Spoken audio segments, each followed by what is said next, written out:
voit, un adorateur donne, est un donneur. Un adorateur est un donneur.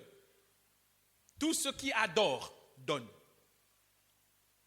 Il donne les enfants, il donne les parents, il donne les voisins, il donne les amis, il donne leur temps,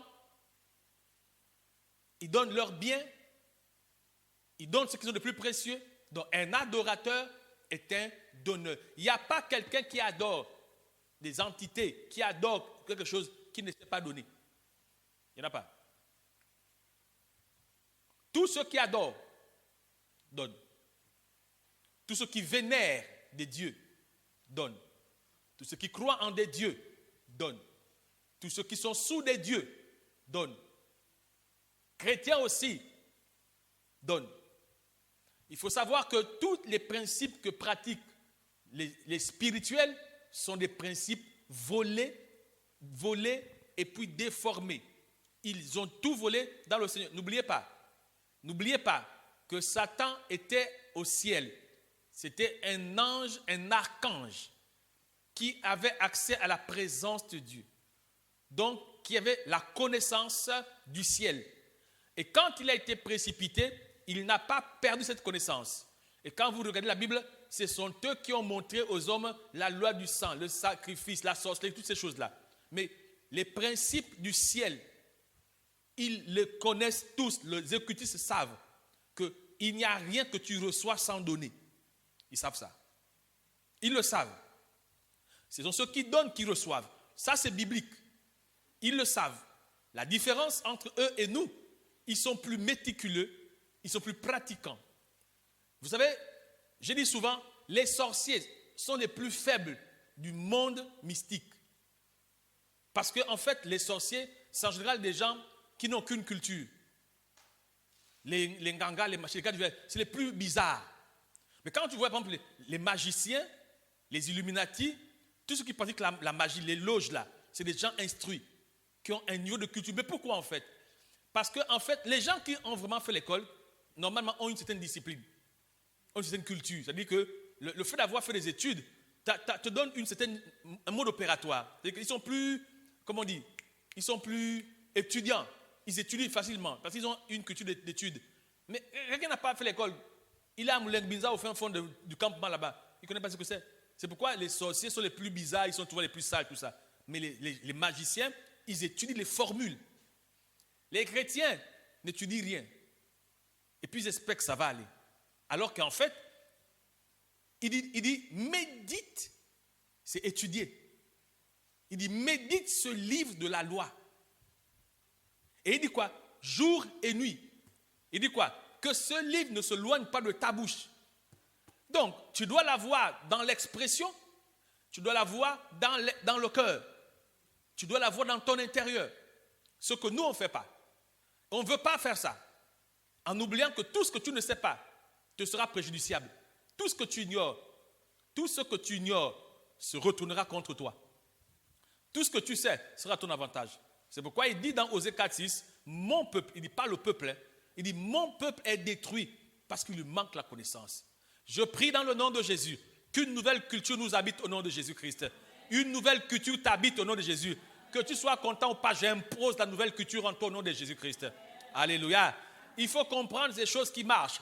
Rien ne marche accidentellement. Tout ce qui marche est la conséquence, n'est-ce pas, du respect des consignes. Le respect des consignes conduit inéluctablement au résultat escompté. Donc, un adorateur est un donneur. Ceux qui ne donnent pas, ce sont les chrétiens. Ils n'ont pas le temps de donner. Leur temps, ils n'ont pas le temps. Quand vous regardez par exemple ces gars-là, ils font beaucoup de choses. Ils font des dons, ils distribuent des machins, ils sont partout. Mais tu sais, la loi de l'échange s'appelle le donner. Amen. La loi de l'échange. Quand on veut échanger quelque chose, on donne. On donne. Donc, la loi de l'échange, c'est pourquoi sur la croix de Golgotha, pour que l'homme puisse recouvrir sa liberté, il fallait échanger la vie du Seigneur, le sang du Seigneur contre nous. Mon ami, il n'y a pas de liberté sans prix. La liberté ne se donne pas, elle s'arrache.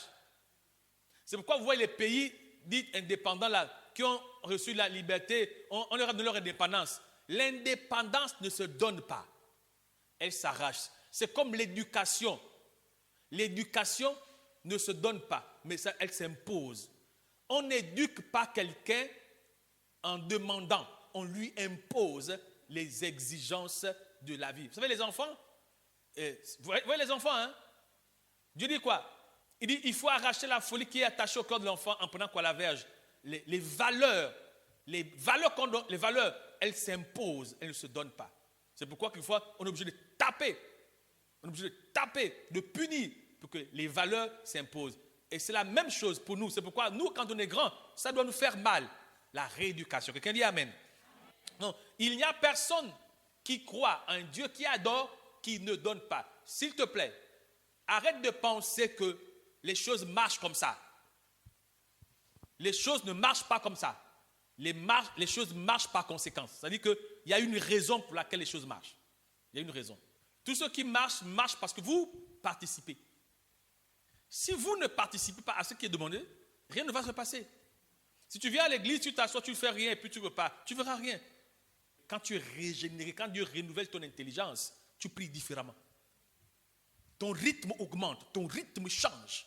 Que tu sens que là, il y a un feu qui est allumé. Et pourtant, tu pries souvent. C'est pourquoi il dit que la révélation de sa parole est claire. Elle donne de l'intelligence. Tu vas prier par habitude. Tu auras une manière de prier. Mais quand vient la révélation, ça augmente ton feu. C'est pourquoi reçois la grâce d'être augmenté au nom de Jésus. On comprend aujourd'hui qu'une église qui ne prie pas aura un problème de croissance, aura un problème de stabilité, aura un problème d'efficacité, aura un problème de promotion. C'est-à-dire que les gens ne vont pas monter. C'est pourquoi la prière n'est pas une affaire d'une seule personne. Quand Dieu parle, il dit si deux d'entre vous s'accordent, la prière d'unité. Dans Genèse chapitre 11, il dit quoi? Ils étaient ensemble, ils parlaient le même langage. Dans Actes, il dit quoi? Il dit qu'ils étaient ensemble, ils persévéraient dans l'enseignement des apôtres. Qu'est-ce que Dieu faisait? Dieu ajoutait au milieu d'eux des âmes sauvées. Pourquoi? Parce qu'ils étaient ensemble. Être ensemble, prier ensemble. La bénédiction qu'il y a entre la prière ensemble. Oh mon frère, priez ensemble. Vous qui êtes en couple là, vous qui avez des frères dans la maison, priez ensemble. Priez ensemble. Et quand vous priez, la prière est l'un des actes les plus durs. Prier est même plus dur que donner. Prier est plus dur que donner. Parce qu'en fait, prier est plus dur que donner.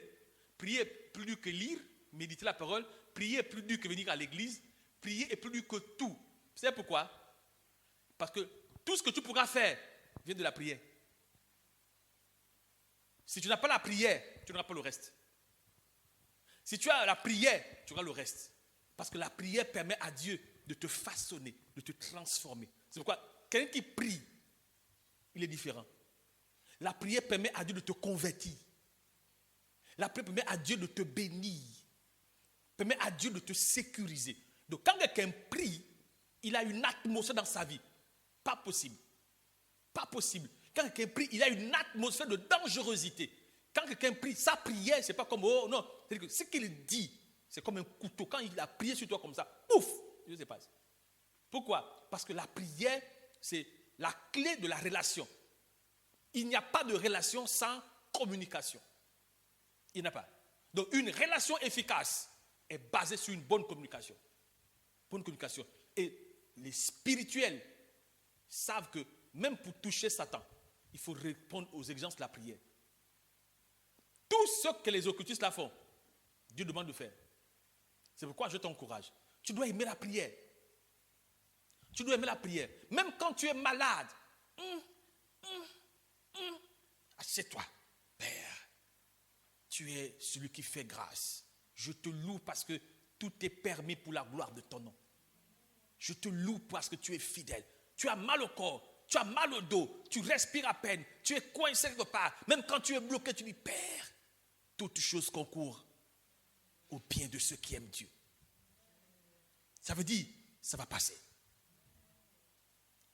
Toutes choses, c'est écrit. C'est pourquoi tu dois connaître. Alléluia. Gloire à Jésus. Donc, la prière, un adorateur donne. Genèse 22, 2, 5 dit quoi? Dieu dit, prends ton fils unique, celui que tu aimes, Isaac, va-t'en au pays de Morija. Et là, offre-le-moi en holocauste sur l'une des montagnes que je te dirai.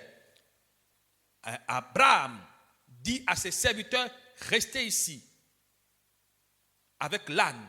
Moi et le jeune homme, nous irons là pour adorer et nous reviendrons auprès de vous. Nous irons adorer. Donc, il va donner qui est un signe d'adoration. C'est pourquoi je prends le thème, un adorateur est un donneur. Un adorateur ne donne pas n'importe quoi. Il donne des choses utiles, précieuses. Des choses utiles. Dieu ne prend pas tout et n'importe quoi. Dieu prend que ce qui est précieux. Quand vous regardez l'histoire, c'est pourquoi Caïn et Abel font l'offrande au Seigneur. Dieu prend l'offrande d'Abel, il laisse pour Caïn. C'est quoi la différence des deux? On dit que Abel va prendre les prémices. Il va prendre la graisse, le meilleur de ce qu'il avait. Le meilleur de ce qu'il avait. Dieu prend le meilleur. Quand il va falloir sauver l'homme, Dieu ne prend pas un ange. Il ne prend pas un homme quelconque. Il prend son fils unique. Le seul qu'il a. Le meilleur des meilleurs. Il prend ça. Il offre. Il croise Abraham. Abraham n'a pas de fils. Il donne le fils. Il dit à Abraham, bon, il ne dit pas à Abraham, donne-moi ta femme. Il ne dit pas, donne-moi Ismaël, parce qu'Ismaël était né avant Isaac. Il ne dit pas, donne-moi Ismaël. Il dit, donne-moi ton fils là, le gars là, celui que tu aimes le plus. Donne-moi celui-là. On a lu. Dieu dit, prends ton fils, ton unique, celui que tu aimes. Dans la loi du Seigneur, le Seigneur ne prend que ce qui est important pour toi. Donc, quand vous lisez, quand vous regardez les occultistes, on a tous des parents qui sont dans les alliances bizarres. Ils prennent en général les gens les plus intelligents, les plus brillants, les plus compétents, des gens qui ont une étoile. Même s'il doit prendre de ses enfants, il prend celui qu'il aime le plus. Le diable ne prend pas ce que tu n'aimes pas. Donc, les adorateurs donnent toujours ce qui est meilleur. Même dans ton temps de prière, quand tu vas prier, tu donnes du temps à Dieu. Je ne sais pas si je peux dire donner du temps à Dieu. En fait, c'est toi qui as besoin de Dieu. Donc tu vas offrir à Dieu parce que le temps, c'est quelque chose que tu as de meilleur, parce que le temps ne se change pas. Et quand le temps est passé, il est passé. Donc le temps est un actif qui est plus valeureux. Si tu gaspilles ton temps, tu vas gaspiller ton futur. La loi du donner et du recevoir ne dépendent pas de l'homme. C'est inscrit dans la constitution céleste. C'est inscrit ainsi. Dans Genèse 8, 22. Je vous en supplie, mes frères, que ces choses vous servent. Sinon, ça ne vaut pas la peine. Décidez de devenir d'autres personnes. Vous savez, l'âge passe. Qui constate que l'âge passe? Tout le monde. Même les aveugles qui ne veulent pas voir, ils constatent. Nous tous. Parce que le temps ne nous attend pas. Travaille sur toi. Investis en toi.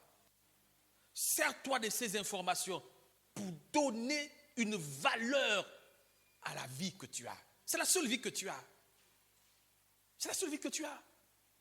Ne joue pas au paresseux, ne joue pas au yo-yo, ne joue pas au négligent. Investis le temps que tu as. Donne de la valeur à ce temps-là. Quand tu peux faire une offrande pour le Seigneur, fais. Quand tu as du temps dans la présence de Dieu, tu viens à l'église, sois entier. Sois entier. Ne sois pas à l'église, tu viens t'asseoir puis tu dors. Moi, je suis subjugué quand je vois les gens somnolents à l'église. Pourquoi? Mais pourquoi? Tu as sommeil, va dormir à la maison. Tu viens à l'église, tu es distrait. Tu es à gauche, à droite. Mon ami, ce que tu reçois à l'église sont des informations qui vont transformer, transcender, transgénérationnaliser ta vie. Oh, j'ai parlé. Oh, mon ami, c'est pas la blague. C'est pourquoi tu ne dois pas plaisanter avec la parole.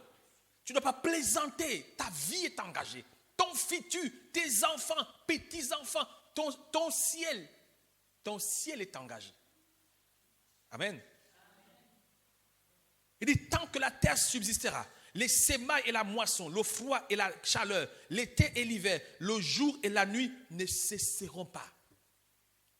Tu veux récolter, tu dois donner. C'est des principes de la vie. Tant que le ciel et la terre existeront, les gens qui ont droit à recevoir, que ceux qui savent donner, qui donnent. La sémaille et la moisson ne peuvent moissonner que ceux qui sèment. Que ceux qui sèment. Tu ne sèmes pas, tu ne moissonnes pas. Il dit c'est un principe qui existera aussi longtemps que le ciel et la terre existeront. Donc il n'y a pas de haut au moins. Dieu va toucher un cœur. Dieu touche le cœur des gens pour une bonne raison. Pourquoi toi tu penses que Dieu va toucher le cœur de quelqu'un pour toi? Tu fais quoi? Tu obéis à rien. À tous les niveaux. Pourquoi Dieu va toucher le cœur de quelqu'un pour t'assister? Tu n'assistes pas les autres. Pourquoi tu crois que Dieu va toucher quelqu'un pour venir te relever? Tu ne relèves personne. Tu es un but de ta personne. C'est pourquoi les frères, arrêtez de centraliser tout sur vous. Regardez aussi les autres. Occupez-vous des autres. Pensez aux autres. Priez pour les autres. Si tu ne pries pas pour les autres, pourquoi Dieu va susciter quelqu'un pour prier pour toi? C'est celui qui donne qui reçoit. Ce que tu donnes, tu reçois. Plus tu donnes, plus tu reçois. C'est pourquoi il faut savoir, ça marche. Ne le fais pas pour montrer aux gens. Fais-le parce que tu obéis à Dieu. Tu es conscient que tu obéis à Dieu. Tu viens à l'église, sois entier. On dit loue, tu loues. Danse, tu danses. Saute, tu sautes. Donne tout. Et quand tu sors du culte, tu dis, j'étais au culte. Ça se voit. Tu viens saper, tu n'es pas saper. Un joueur qui monte sur le terrain, qui ne transpire pas, on va le chasser. Tout joueur qui monte sur un terrain de football sort en transpirant. Tout adorateur qui pratique le donner aura un retour constant du monde des esprits. Parce que le donner est une norme spirituelle. Donc, quand quelqu'un pratique le donner, quel que soit ce que tu donnes, si tu le donnes consciemment, tu sais ce que tu fais, tu auras un retour. Si tu le donnes inconsciemment, tu n'auras pas de retour. Si tu le donnes en murmurant, en boudant, en gna gna gna, tu n'auras pas. Dieu aime ceux qui donnent avec joie. Est-ce que vous saisissez ça? On ne triche pas. Tu viens avec une mine attachée. Oh bon, si on ne donne pas, parce que dit que non, il faut qu'on donne. Puis tu viens là, tu boudes. Puis mon ami, tu te prives. Quand tu viens, tu danses même, alléluia. Tu sais que si tu donnes à Dieu, c'est que tu donnes à Dieu, là, mon ami. C'est pourquoi ne fais rien de manière inconsciente. Quand tu vas prier, sois conscient de chaque mot qui sort de ta bouche. Père, tu es le Père éternel. Tu es l'ancien des jours. Tu vis d'âge en âge. Ça, tu le sais. Tu es éternel. Rien ne te dépasse. Tu es au-dessus de tout. Tu es le sommet de tout. Tu as tout fait par ta puissance, par ta sagesse et par ton amour. Moi, Brice Ndingui, je suis l'expression de ton amour. Tu m'as fait avec amour. J'ai été créé pour être aimé par toi. Seigneur, donne-moi la force de comprendre ces choses. Et mon corps, tu es conscient. Ne parle pas comme... Quand tu parles en langue, tu comprends ce que tu dis. Mais Paul dit, je prierai par la langue ou en langue, mais je prierai dans mon intelligence. Tu dois être conscient de chaque mot que tu déclares. Même quand tu dis proclame, quand tu dis j'ai la vie de Dieu, oh j'ai la vie de Dieu. Non, tu es conscient, j'ai la vie de Dieu. Mon corps est le temple de Dieu. L'Esprit de Dieu habite en moi. Prends conscience de ce que tu fais. Suivre le Seigneur, c'est l'adorer. Et on ne peut l'adorer que quand nos biens sont mis entre ses mains. Il dira à quelqu'un, dans Marc 10, 21, Jésus l'ayant regardé, l'aimant et lui dit, il te manque une chose. Va, vends tout ce que tu as, donne-le aux pauvres et tu auras un trésor dans le ciel. Puis viens, suis-moi. Tu ne peux pas suivre le Seigneur si tu es encore amoureux de toutes les choses de la terre. Tu sais, pour donner à Dieu, il faut que ton cœur d'abord soit gagné à Dieu. Si ton cœur n'est pas gagné pour Dieu, tu ne donneras pas à Dieu. Voilà. Pour donner n'importe quoi, il faut que ton cœur soit gagné. Si ton cœur n'est plus entre tes mains, c'est entre les mains du Seigneur, tu deviens un donneur dangereux. Parce que donner, c'est Dieu qui parle. C'est Dieu qui parle. Et je lui ai dit, qu'est-ce que l'on donne? Il dit, tu donnes ton temps à Dieu. Tu donnes d'abord ton cœur. En fait, avant de donner à Dieu tout ce que tu veux donner, argent, tout ça, la première chose que tu donnes à Dieu, c'est ton cœur. La première chose qu'on donne à Dieu, c'est le cœur. Pourquoi le cœur? Parce que c'est de ton cœur que viennent les sources de la vie. C'est de ton cœur que viennent les décisions, les résolutions. C'est ton cœur. Si ton cœur est à Dieu, tout le reste de ta vie sera à Dieu.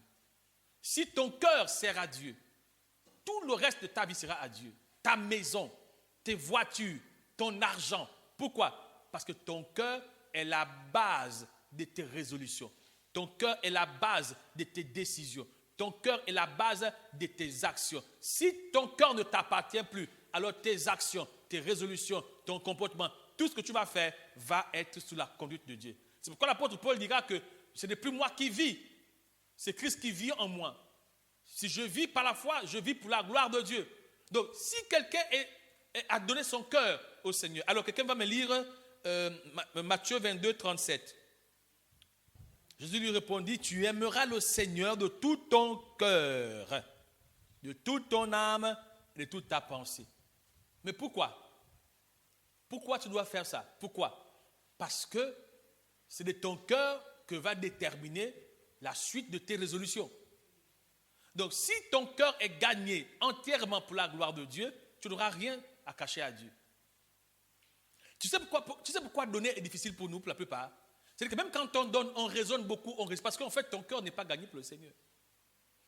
Et écoute-moi bien, mon frère, si ton cœur n'est pas à Dieu, totalement, tu feras les grands calculs avec le Seigneur, les grands calculs. Seigneur, tu prends 1, je prends 2.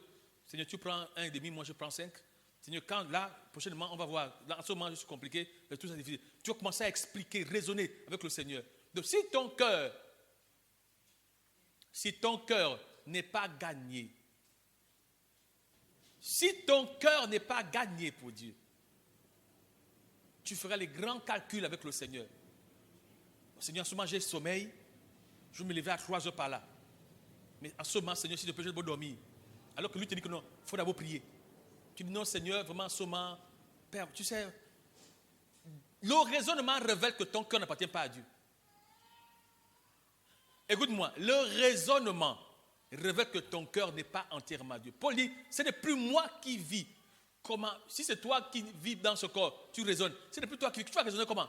Est-ce qu'un mort raisonne? Tu sais, un mort raisonne, un cadavre raisonner. On le prend ici, on le jette là-bas. On prend, il va dire, oh non, aïe, doucement. Il n'y a rien. Donc, quand tu te... Regarde.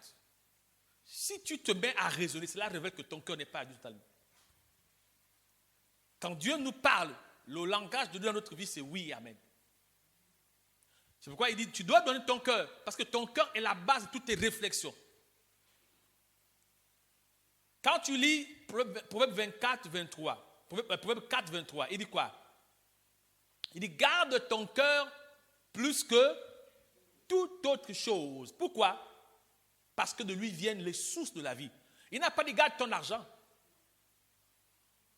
Il dit donc garde ton cœur plus que toute autre chose. Ça veut dire que si ton cœur n'est pas gagné pour Dieu, tu ne partages pas avec le Seigneur équitablement. Hein? Vous savez, la bonne prière vient de ce que toi-même tu es conscient de tes faiblesses. Si toi-même tu es conscient que, Seigneur, je boude avec toi, en vérité, je boude avec toi. Seigneur, je raisonne avec toi. Et quand tu vas prier, si ça te dérange, le fait de raisonner avec le Seigneur, tu vas prier en demandant à Dieu de te faire grâce, de libérer ton cœur de ça. Mais si pour toi tu trouves que non, on t'accuse et que c'est normal, tu ne demanderas pas à Dieu. Dieu ne te délivre pas de tes amis, il te délivre de tes ennemis. Si tu trouves normal d'être en retard à l'église, tu ne peux pas prier pour ça, dire que Seigneur, ce n'est pas moi qui suis en retard. Mais si tu trouves anormal d'être en retard à l'église, ou tu trouves que c'est un combat pour toi en ce moment, c'est pourquoi il dit veiller et puis prier. Veiller veut dire quoi? Patrouiller, regarder, s'assurer, vérifier, authentifier. Regarde, est-ce que cette vie est authentique? Elle ressemble au standard. Sinon, maintenant tu prends ça. Seigneur, regarde ce que je fais. Depuis longtemps, je dit que je devais arrêter le mensonge. Mais je me rends compte que je mens même plus qu'avant. Ce n'est pas possible. À mon âge, je ne suis pas content de ça. Tu commences à pleurer, Seigneur, fais quelque chose. Seigneur, ce n'est pas normal. Ce principe, je vais l'inoculer dans la vie de mes enfants. Ce n'est pas normal, Seigneur. Donc, c'est ce que tu vois. Donc, si ton cœur est gagné, tout le reste sera facile. C'est pourquoi Dieu commence par « Tu aimeras l'Éternel ton Dieu de tout ton cœur ». Si on a donné notre cœur, on n'aura pas de problème pour donner notre temps. On va prier pas à cause du besoin. On va prier par amour. Tu sais, si tu vas prier par intérêt, tu ne vas pas durer dans la prière. Tu sais, la vie nous enseigne. Qui n'aime pas être auprès de son amoureux? Est-ce qu'auprès de son amoureux, on compte le temps? Non. Si tu es auprès de quelqu'un que tu aimes, c'est-à-dire que tu vois la nuit comme si c'était 1 heure. Oh, vous avez fait 5 heures en train de congosser. Tu dis, oh, ah, mais le temps passe vite. Hein, parce que dans la présence de l'amoureux, on ne voit pas le temps passer. Le temps passe que dans la présence des ennemis. Là, tu sens que, non, mais l'heure là, non. Il faut aimer, le temps ne passera pas. Et dans cette condition, quand tu vas prier, tu verras que la prière, tu peux faire 2 heures, 3 heures, 4 heures, 5 heures. Mais il dit quoi? Mon ami, l'amour, la passion, le temps disparaît.